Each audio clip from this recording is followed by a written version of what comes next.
Okay, good morning everyone. Today's topic is triglyceride metabolism.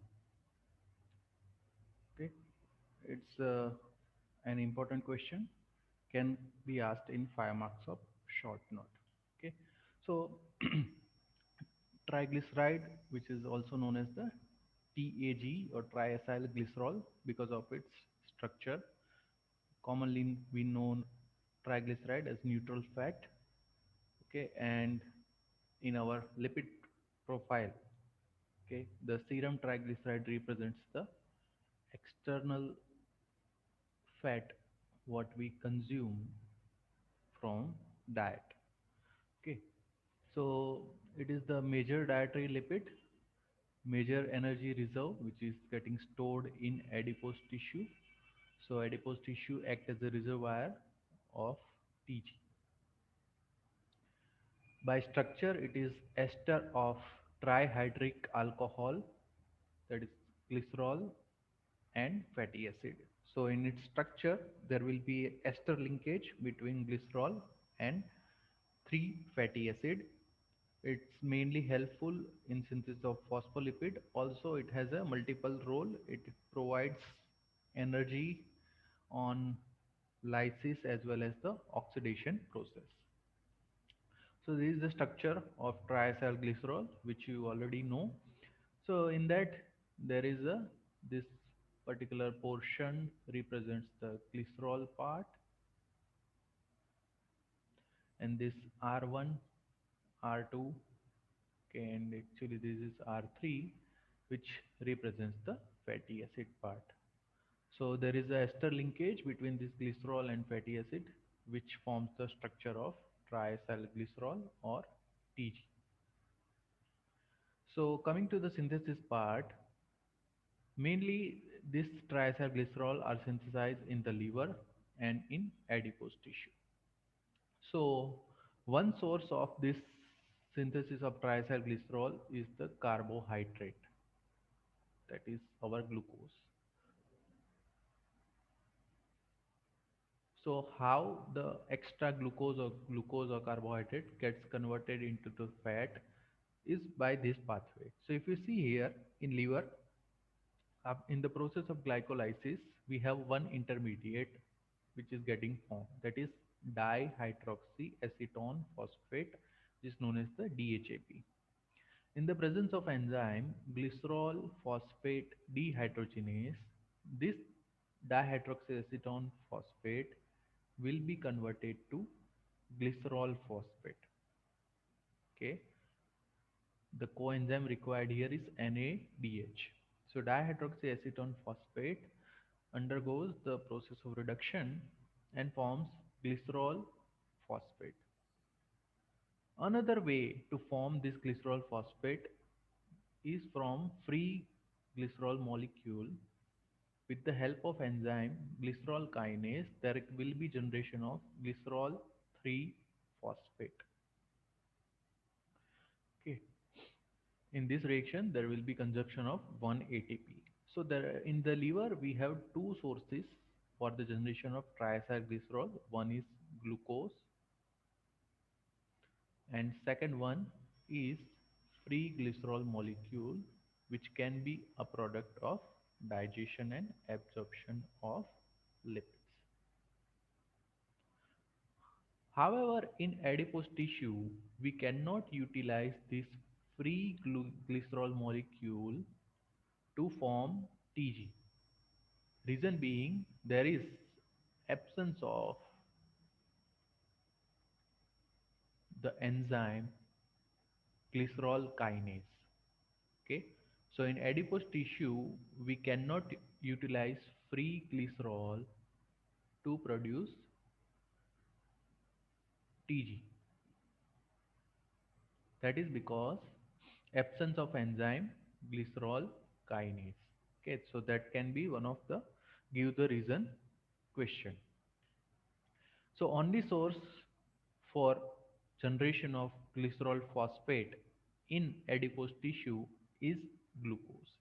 Okay, So in adipose tissue, after the process of glycolysis, there will be generation of DHAP, and this DHAP will be reduced to glycerol phosphate by enzyme glycerol phosphate dehydrogenase. In contrast, liver has two sources for the generation of glycerol phosphate. Okay, so one is glucose and second is the free glycerol molecule.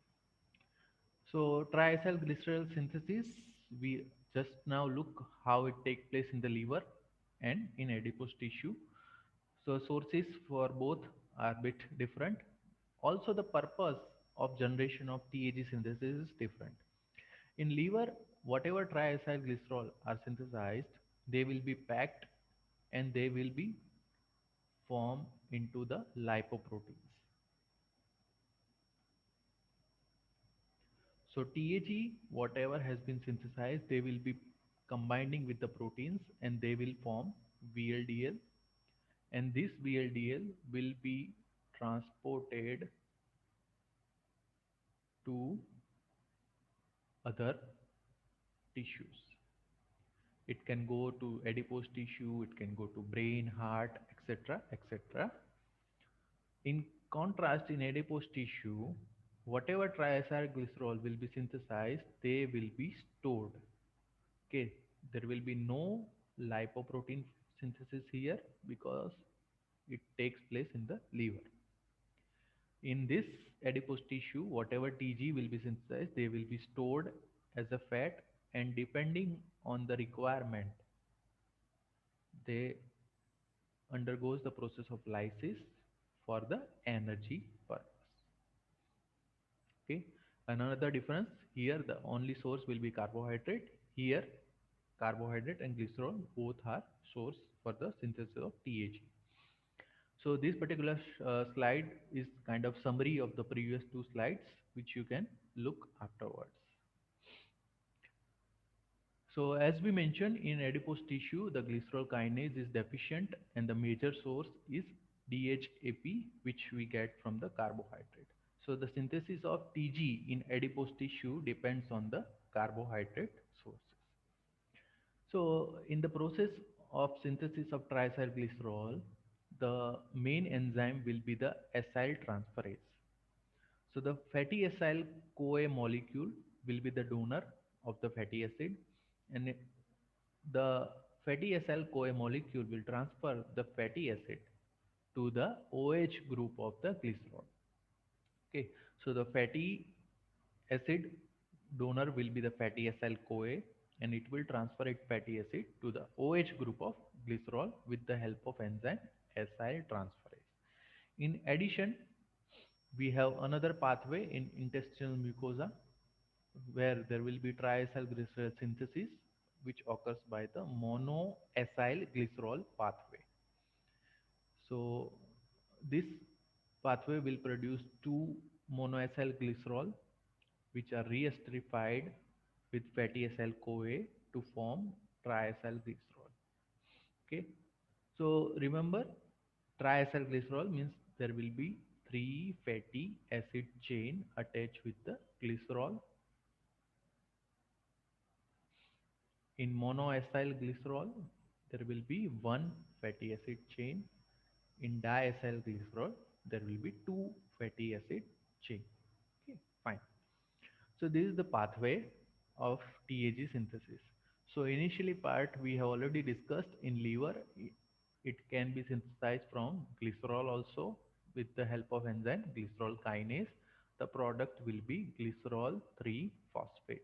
You don't have to draw any structure. You just have to remember the name of intermediates. So glycerol kinase, as its name suggests, kinase, it will require ATP and it will transfer phosphate from ATP to glycerol. So the product will be glycerol 3 phosphate. In adipose tissue, the only source is DHAP, which is the derivative of glucose by the process glycolysis.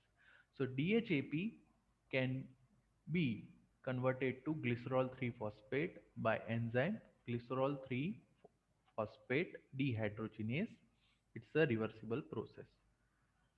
And this glycerol 3 phosphate will form the base of TAG, Now the fatty acyl CoA will come into the picture. It will donate its fatty acyl group, okay, fatty acyl group to glycerol 3 phosphate, and there will be generation of lysophosphatidic acid. If you can see here, there is addition of the fatty acyl CoA group to the glycerol molecule. So this compound can be known as 1-acyl or monoacyl glycerol 3 phosphate. Okay, monoacyl glycerol 3 phosphate. Similarly, DHAP, on that also our fatty acyl CoA can act with the help of enzyme acyl transferase, and it can transfer its acyl group to the dihydroxyacetone phosphate.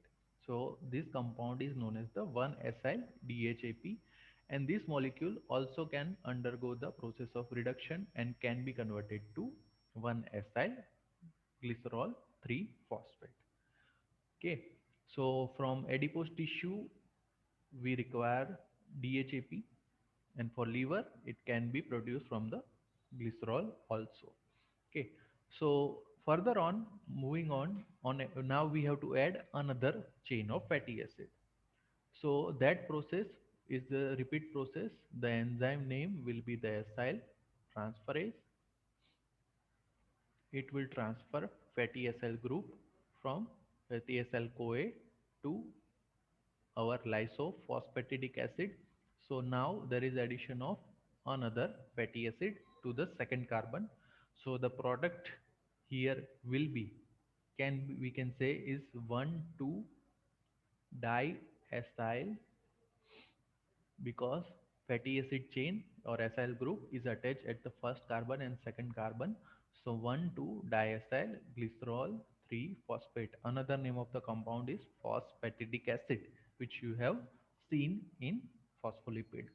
Okay, so this phosphatidic acid can be converted to other phospholipids such as the lecithin, cardiolipin, etc., etc. Or this phosphatidic acid, now, with the help of enzyme phosphatase, this phosphate part will be removed from the glycerol 3 phosphate. So remaining part can be called as 1,2-DAG, that is diacyl glycerol. Once again, the same enzyme will come into the picture, acyl transferase, and it will transfer fatty acyl group to the third carbon. Okay, so now the compound will have three acyl group at first, second, and the third carbon, and combinedly it is known as the triacyl glycerol, because it will have three fatty acid and glucose molecule. Okay, so this is the way from liver the TAG is getting synthesized, also from the adipose tissue. The third pathway is from the intestine. So in intestine, monoacyl glycerol, which is the digested product of fat which we take from the food. This digested monoacyl glycerol, on which the enzyme acyl transferase will act, it will form 1,2-diacyl glycerol, and then there will be synthesis of triacyl glycerol. Okay, so ideally you have to remember mainly two enzymes. One is your acyl transferase, and cofactor for it will be the fatty acyl CoA.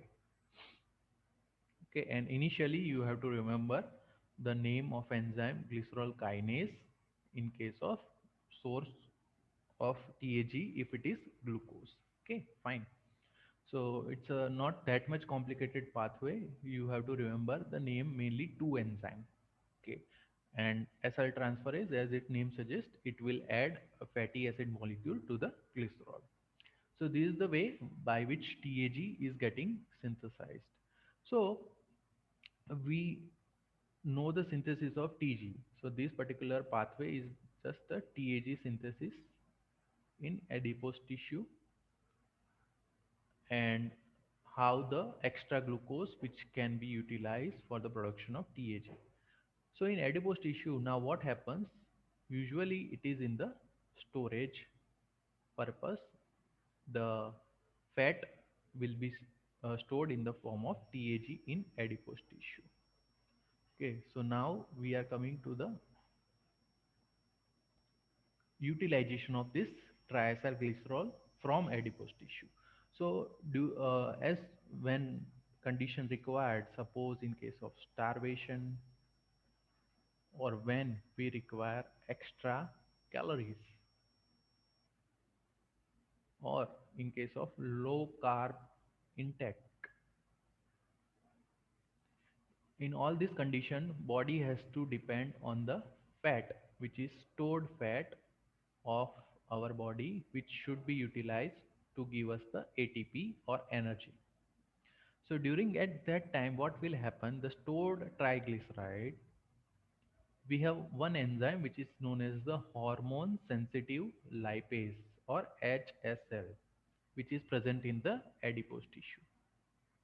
Okay, this enzyme will be present in adipose tissue. It will act on the stored triacylglycerol. So TG undergoes process of lipolysis. Product will be glycerol and free fatty acid. Okay, product will be glycerol and free fatty acid. It can be come in, it will come into the circulation, and this free fatty acid can undergo the process of beta oxidation in other metabolic organs such as the heart, okay, liver, skeletal muscle, etc., and can give us the ATPs. Okay. Similarly, in blood, whatever the free fatty acid and glycerol are there in the liver, they will be packed in the form of chylomicrons, which we have already discussed in digestion and absorption process, mainly in the form of chylomicrons and VLDL. These are the lipoproteins. Okay, so in liver, this free glycerol and free fatty acids will be combined and forms lipoprotein. And with the help of lipoprotein enzyme, they can be hydrolyzed once again into free fatty acid and into glycerol. Okay, and with the help of other enzymes, okay, with the help of other enzymes, fatty acid synthesis can take place, as well as triacylglycerol synthesis will be taking place with the utilization, or this free fatty acid and glycerol will be utilized for the generation of triacylglycerol in the adipose tissue. Okay, so if you can see here, this free fatty acid, okay, can form acyl CoA, and this acyl CoA can undergo the process of fatty acid synthesis and forms acetyl CoA. Okay, so this way there will be a production of, or once again you can say a cycle or turnover of triacyl glycerol goes on and on. Okay, fine. So you have to correlate the previous pathway which we discussed, that is about the fatty acid synthesis as well as the beta oxidation, to understand the turnover of triacyl glycerol. Okay, fine.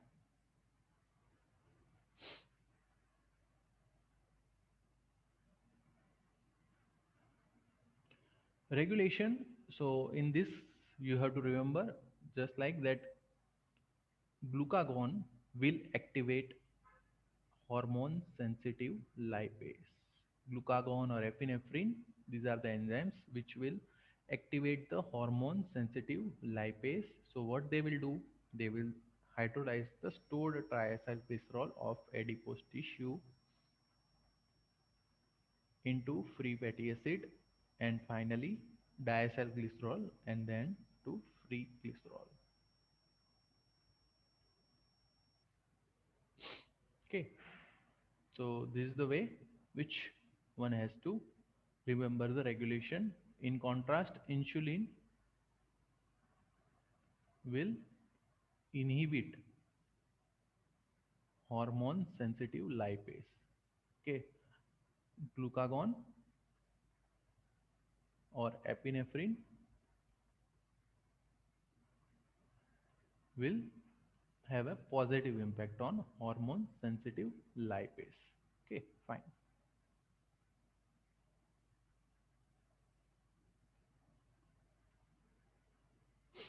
So this is the fate of glycerol and free fatty acid. As we discussed, in the liver, the glycerol, which can be utilized for the TAG synthesis, phospholipid synthesis. Also, it can be converted back to DHAP, which can form glycolysis or can undergo the process of gluconeogenesis. Free fatty acid will be bound with the albumin, which undergoes the circulation, where other metabolic organs will utilize it for the energy purpose. Okay, by the process of beta oxidation. However, this free fatty acid cannot be utilized by the brain because the albumin which is there, it cannot cross the blood brain barrier. Okay, so the free fatty acid itself cannot enter into the brain, and brain cannot utilize free fatty acid for the ATP purpose. It has to depend on other sources, mostly carbohydrate and ketone bodies for the ATP generation.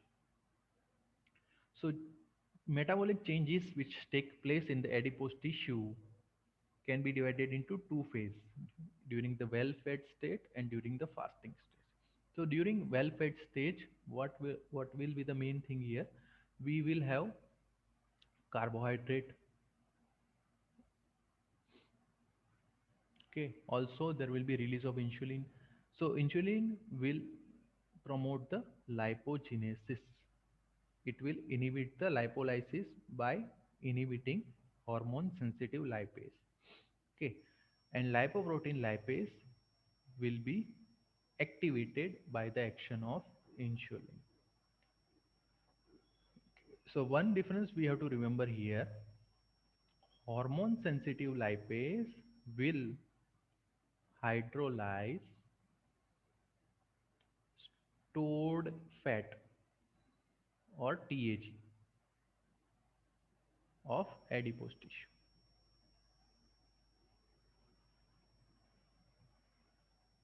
Okay. In contrast, lipoprotein lipase, so there is a word lipoprotein within lipoprotein lipase. So it will act on triglyceride, which is part of lipoprotein. Okay, so our lipoprotein, which are there, VLDL, LDL, HDL, etc., chylomicrons, whatever triglyceride is there in this lipoprotein, it will be hydrolyzed by lipoprotein lipase. Okay, so this particular action will be activated by insulin. In contrast, the action of hormone sensitive lipase will be inhibited by insulin. So insulin will try to preserve the storage of fat, because if the stored fat gets sliced, it will produce extra amount of fatty acid. Extra amount of fatty acid can produce extra amount of acetyl CoA, and it will can have several complications, which we will discuss later on. Okay. In contrast, in the fasting condition, or if there is error in carbohydrate metabolism, when we cannot utilize the carbohydrate as the source of energy, at that time lipid has to come into the picture. So the stored lipid has to be hydrolyzed. So to hydrolyze the stored lipid, we have hormone sensitive lipase, and at that time glucagon will have positive impact on hormone sensitive lipase. So it will activate the hormone sensitive lipase. So there will be elevation of the free fatty acid in the blood, which undergoes the process of beta oxidation and gives us the ATP. Okay.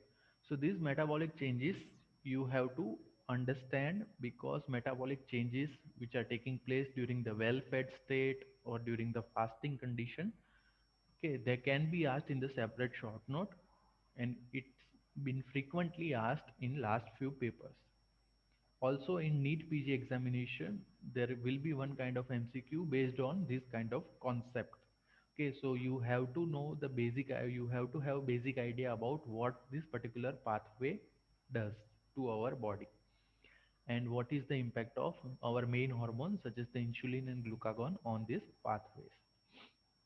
Okay, so this there will be daily turnover of the triacylglycerol, and there is a particular fraction of triacylglycerol which are continuously getting synthesized as well as divided into free fatty acid and glycerol. Okay, so this is a flow chart, and the process of this flow chart we already have discussed in our previous slide. Okay, so under the well-fed condition, lipogenesis takes place with the help of insulin. Dietary triacylglycerol will be transferred by the chylomicron. Liver will synthesize the endogenously triacylglycerol, which will be in the form of VLDL. Both of them can be taken by the triacylglycerol with the help of enzyme lipoprotein lipase, and then this triacylglycerol will be stored in the adipose tissue.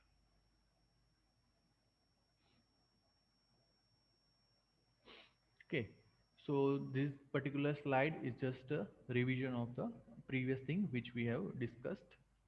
In fasting condition, as we mentioned, during the fasting condition, there will be lysis of the stored triacylglycerol from the adipose tissue. And the impactful hormone will be glucagon and epinephrine. They will liberate the fatty acid, and this fatty acid can be taken by the peripheral tissues as a fuel, okay, by beta oxidation. So in diabetes mellitus, there will be impact on adipose tissue, obviously, because in diabetes, what will happen? There will be low insulin or insensitivity to the insulin. So because of that, the process of lipolysis will now be more active. Lipogenesis will be slow or low in comparison. So more lipolysis, that means more free fatty acid. This more free fatty acid infiltrates into the cells, mainly adipose tissue cells, and the receptors which are there for insulin, they will be destroyed. Why? Because the infiltration of the fat will lead to produce the droplets. Fat droplets will be formed. So the cytoplasm will be the full of fat. Ultimately, there will be pressure on nucleus. Nucleus will become smaller in size, and ultimately there will be lysis of the cell. So cell lysis will lead to destruction of receptors. So receptor number which are for insulin required for insulin sensitivity will be low. Okay, so in this way, in diabetes mellitus, there will be impact on the uh, impact of the low insulin level, and there will be insulin insensitivity development in the diabetes patient. Okay, consequences of this, what will happen? There will be higher chances of development of obesity. How come? Because as the cell will be destroyed, triacylglycerol will be become extracellular. Okay, and we have limited enzyme which can utilize the triacylglycerol. So whatever triacylglycerol which is not getting reutilized, ultimately it will form dead bulk, or it will be forming a triacylglycerol deposition to the various organs, particularly heart or brain or blood vessels. Okay, so this TAG deposition ultimately can develop a clot. Okay, it will combine with few other products by oxidative stress products along with the TAG. All this will combine and will form a clot, or they can produce a blockage. Okay, so this is also one of the consequences. And if it remains in the dead bulk in the other tissues such as the skeletal muscle or adipose tissue, etc., etc., ultimately the person will become obese because the fat content in the body will be elevated. Okay. Now coming to the few hormones which are the derivative of adipose tissues, they are known as the adipokines. So you might have heard about the TNF and IL-6 in recent corona infection. Similarly, there are few important hormones which are synthesized or secreted by the adipokine, by adipose tissue. They are leptin and adiponectin. Okay, it has a very important role in regulation of diet. So first, if we talk about the leptin, it is produced by the adipocyte. What does it do? Leptin receptors are present in specific region of the brain. Their function is to control the appetite by signaling the brain to stop eating. Okay, so leptin is must for the prevention of extra eating. So it prevents extra calorie intake. Okay. So basically feeding behavior is regulated by leptin. Leptin supplements levels are given sometimes in the obese patient to restrict the calorie and for the purpose of weight loss. In obesity patient, there can be defect in the leptin or its receptors which can lead to obesity because they will lose their control over the feeding behavior. Okay, so decreased level of leptin can increase the chances of obesity. So in the patient of obesity nowadays, there are certain drug trials which are given in the form of leptin or leptin supplements. So they leptin will regulate the feeding pattern by giving signal to the brain regarding satiety center. Okay, so usually the adipose tissue will release the leptin. There are certain receptors present on the hypothalamus for the leptin action, and main action of leptin will be it will reduce the food intake. So body weight will be reduced and it will stimulate the energy expenditure procedure. So basically, leptin has a very crucial role in food intake and utilization of energy. Another important hormone is adiponectin, which increases the sensitivity of insulin to the muscle and liver. Okay, so low level of adiponectin, there will be less action of insulin on muscle and liver, which progresses towards obesity as well as atherosclerosis, which is the hardening of the arteries. Also, it can lead to metabolic syndrome. Okay, there are two types of adipose tissue, white and black. In white, which is the major one, there will be less mitochondria. That's why it will appear white in color. Mainly, it will have TAG, 80% will be in the form of TAG, and out of this triacylglycerol, main fatty acid present in this TG will be the oleic acid. In contrast, we have brown adipose tissue also, which is mainly seen in the newborn human beings or also in the hibernating animals, okay, which is mainly involved in the process of thermogenesis, and it will have a many number of mitochondria. Okay, so you have heard about this in the chapter biological oxidation or electron transport chain, that the brown adipose tissue have a protein which is known as the thermogenin, which is uncoupler. So it uncouples the ETC and biological oxidation.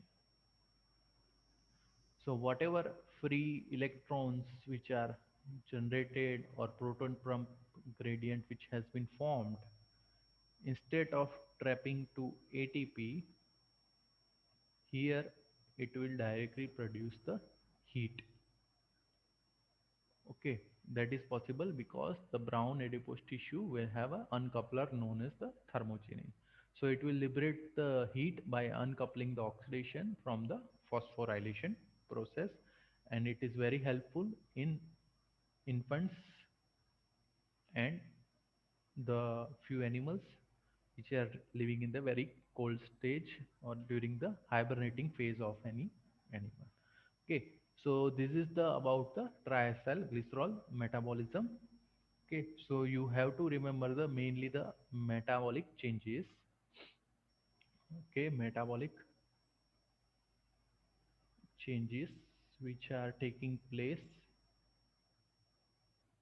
in starvation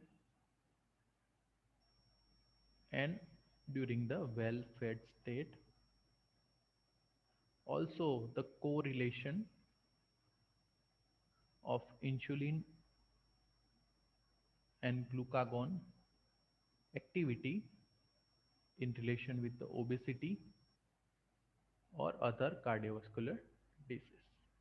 Okay, so this particular question, okay, is a concept based question that you have to read thoroughly, understand the concept, then you will be able to write the answer. Okay, thank you very much.